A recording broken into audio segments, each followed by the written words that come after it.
Mahilig ka ba sa mga antique? Iba kasi ang ganda ng mga ito.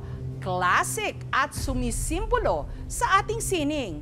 Meron pang historical value. Ngunit matagal ng kwento-kwento na ang ilan sa mga lumang gamit tila hindi raw maiwan-iwan ng mga dating may-ari kahit sila'y patay na.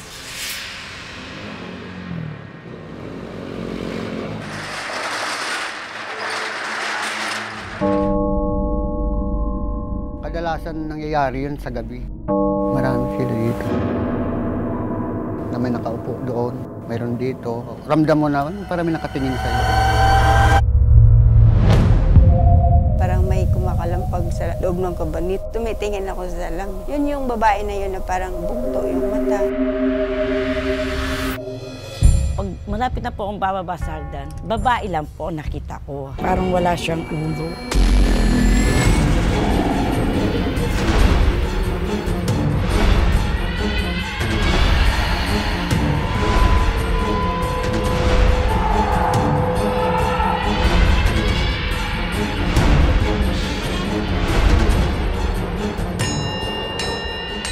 May umiiyak, may sumisigaw, may dumadaing. Ano kayo? Ang sakit sa ulo talaga. Sakit.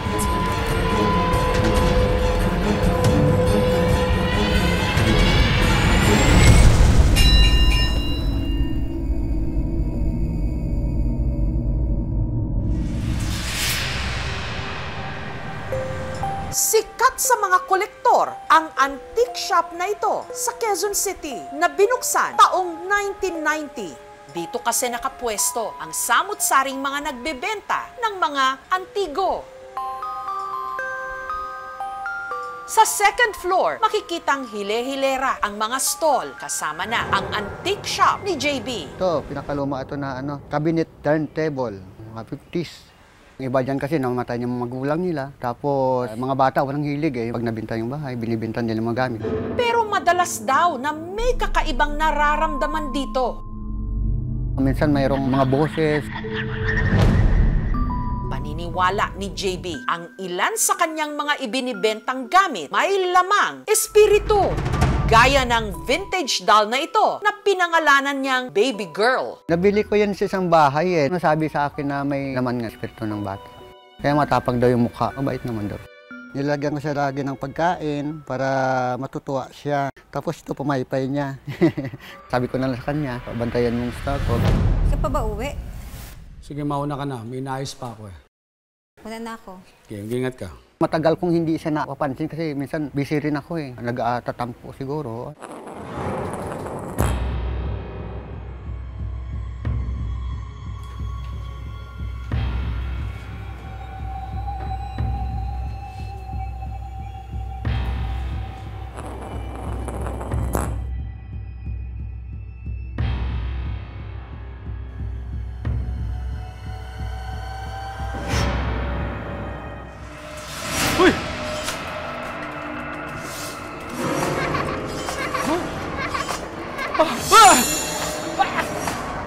Magpapatay ko ng ilaw. Ramdam ko na kagad, may ibang espiritu na nasa tabi mo.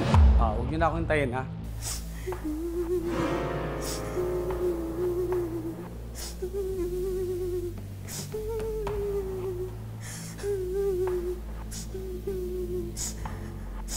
Maris? Maris ka ba yan? Miss? Miss, anong ginagawa mo dito?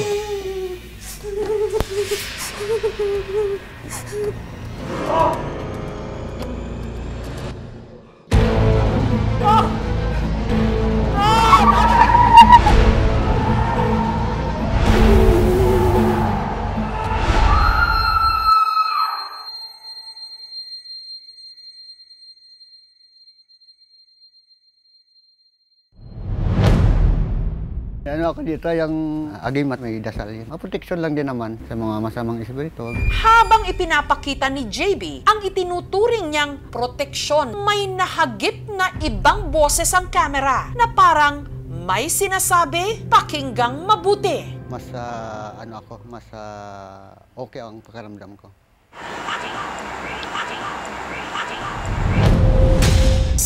tapat ng tindahan ni JB, may isa pang antique stall na pagmamay-ari naman ni Mariz. Sa sandamakmak na mga nakadisplay sa kanyang antique shop, ang kahoy na aparador na ito na may salamin, ang sadya raw mahiwaga.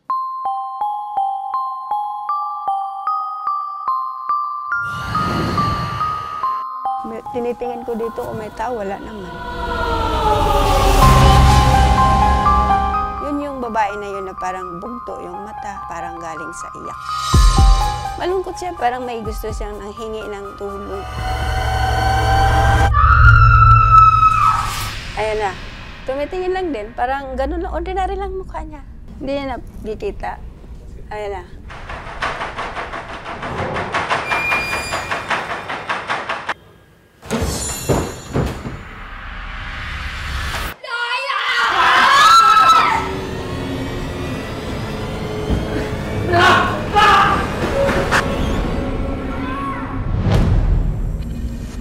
Hanggang ang di umano'y babae sa aparador nagiging agresibo.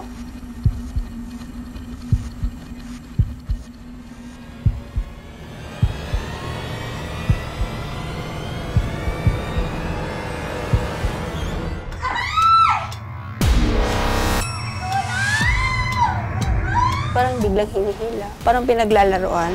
Pero maliban sa babae sa aparador, may iba pa raw nagmamasid sa kanya.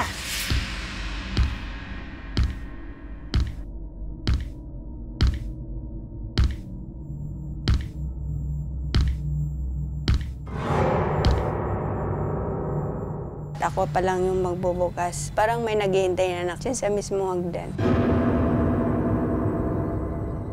Ang hinala niya, ito raw ang mangangalakal ng lumang gamit na si Rex, na kamakailan lang namatay.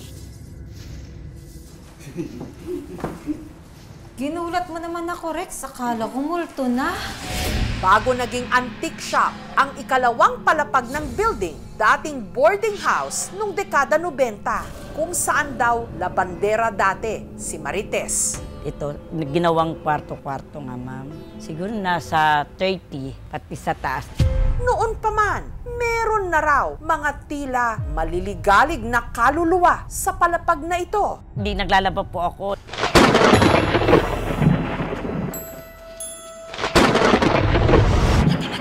Kinausap ko siya, huwag mo naman akong takutin.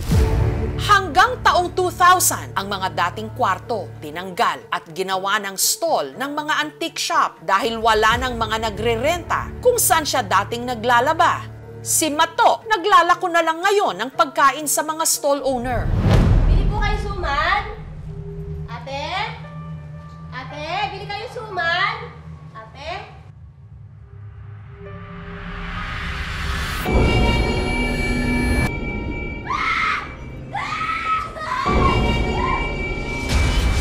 Babae lang po nakita ko. Wala siyang ulo. Sa kalagitnaan ng interview kay Mato, may nai-record na tunog ang aming kamera na para bang may umihip malapit sa kanya. Gayong wala namang bukas na bintana kung saan pwedeng pumasok ang hangin. Pakinggang mabuti. Sabi ko, inikilabutan po ako para may tumatabi po sa tabi ko. Ngayon po, ma'am. Nilalamig po ako na parang inaakbayan niya ako. Si Marites may hinala kung sino ang nagpaparamdam sa kanya. Yung GRO nga na nilalabang ko rin. Si Carol! Tingin ka lang! Tumakbo naman po ako, tinignan ko, wala. Carol! Sandali lang! Ano ba nangyari sa'yo? Teka! Ano yan? Ano ba nangyari? Sabi ko, sumusuka ng dugo. Gusto pa nga po nila akong sumama. Sabi ko, ay hindi ako pwede. Para akong, hala, hindi ko malang sinamahan. Sa kinabukasan niya, sabi nga, patay na. May laman ba talaga ang mga antigo rito? Habang lumilibot ang aming team, may nahagip ang CCTV camera na parang aninong lumutang sa hallway. Ano yan?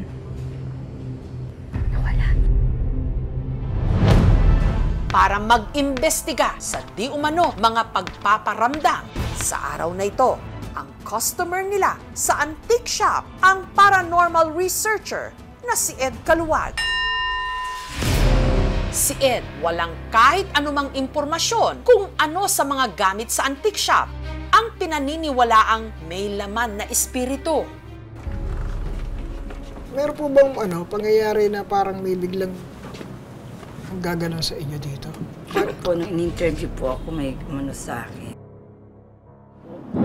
Sabi ko, alam, Diyos yan na. Sabi ko, inikilabutan po ako para may tumatabi po sa tabi ko. Ngayon po, ma'am. Gamit ang lumang aparador na may salamin na ayon kay Ed, maaaring maging portal ng mga hindi matahimik na kaluluwa. Sinubukan niyang kausapin ang mga di umano nagpaparamdam. Ano ang nakikita mo ngayon, te? Babae po talaga nag-aamin sa akin. Sumukha po siya ng dugo. Nakita ko po yung babae Siya po. na siguro ang edad po niya is mga 25 pataas. Malalim yun dito. Medyo matangos yung ilong, pero malalim yun dito. Yung dito naman niya, medyo maitim. Galing ni Sir Ed. Nais kitang makausap. Ano ang pangalan mo? Limpa. Dalawa yung binibigay niyang pangalan. Parang Minerva. Nung pihitin niya ang kanyang paranormal device na kung tawagin naman, portal for spirit box. Ang isa sa mga bumbilya sa loob ng stall ni JB, kahit pa hindi dapat umilaw, Biglang may gumalo sa ulo ko eh. si Ed nagdesisyong mag-isang kausapin ang sinasabing matanda. Ang kasunduan niya sa mga staff, kung sakaling malakas ang puwersa, papatunugin ni Ed ang kanyang Tibetan singing bowl.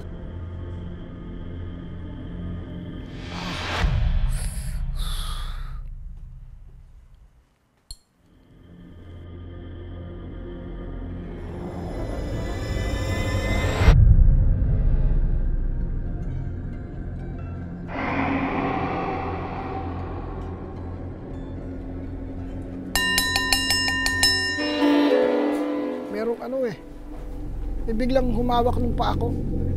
Ramdam ko yung, as in, dakot niya yung dito ko.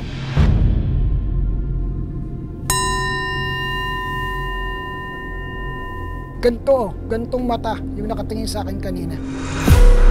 Si Ed, sinubukan muling kausapin ang mga di umano nararamdaman niya sa paligid habang mag-isa siya sa second floor.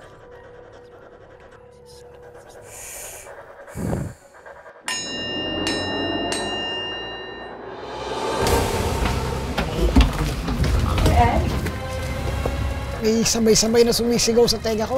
Sakit sa ulo, sobra. Sir Ed? May umiiyak, may sumisigaw, may dumadaing. Ano kayo? Ang sakit sa ulo talaga. Sir Ed? Sir Ed,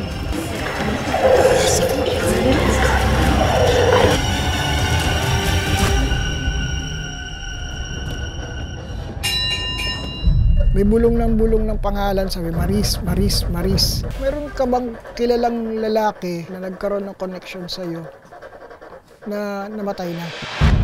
ay upo. Ang tinukoy ni Maris, ang dating mangangalakal ng lumang gamit na si Rex. Nung binanggit ko na nakatingin. Dahil gusto niya makapag-participate doon sa communication, bigla siyang nag-pop out dito in a form of orb or light. Samantala, sinubukan ng aming team na hanapin ang pamilya ng dating may-ari ng aparador. Natagpuan namin sila dito lang din sa Quezon City. Pamilya po ba kayo sa aparador po na to, sir? Yes po. Binenta ko po siya sa antique shop. Ang aparador, pagmamay-ari ng great-grandmother ni Rondi na si Lola Concepcion. Family heirloom po siya. Kasama na po nila po yun. Bedridden na po siya nung inabot ko po. Meron na po siyang laging kasama na nag-aalaga po sa kanya. May pamilyar na pangalan silang naaalala sa mga nag-alagang kasambahay noong may sakit pa ang kanilang lola. Lagi po niyang tinatawag nung time na yun yung pangalan na Nympha at saka Minerva po. Kaparehong mga pangalan na tila narinig ni Ed sa kalagitnaan ng kanyang paranormal investigation. Dalawa yung binibigay niyang pangalan, parang Minerva. Pwede ko po bang malaman ang pangalan niyo? Nympha. Hanggang noong 1996, sa edad na 96, si Lola Concepcion namatay. Kung sa lola ko po, ay hindi naman po kasi yun ang name niya. Baka hindi naman po siya yung may attachment do sa aparador. Baka po yung Nympha or si Minerva, yun po yung may personal attachment. Ipinakita ng aming team kay Maris ang litrato nito. Matanda.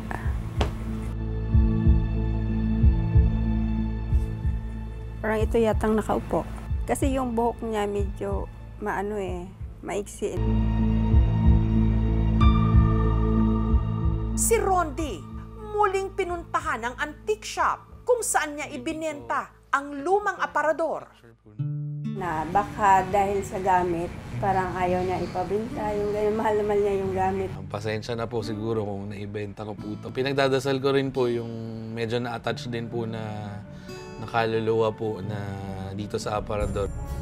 Wala man dapat ikatakutan niyo sa mga lumang gamit or antique. Multo naman is kanya-kanyang pananaw. Kapag ka pinalayas mo ng spirito, tapos na ang kwento. Para po sa lahat ng mga natatakot sa haunted objects, kilalanin natin ang ating Panginoong Hesus ang pinakamakapangyarihan sa lahat.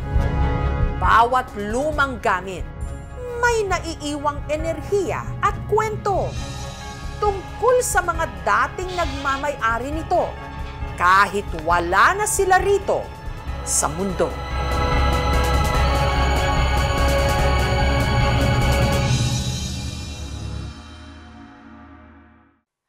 Thank you for watching, mga kapuso. Kung nagustuhan niyo po ang videong ito, subscribe na sa GMA Public Affairs YouTube channel. And don't forget to hit the bell button for our latest updates.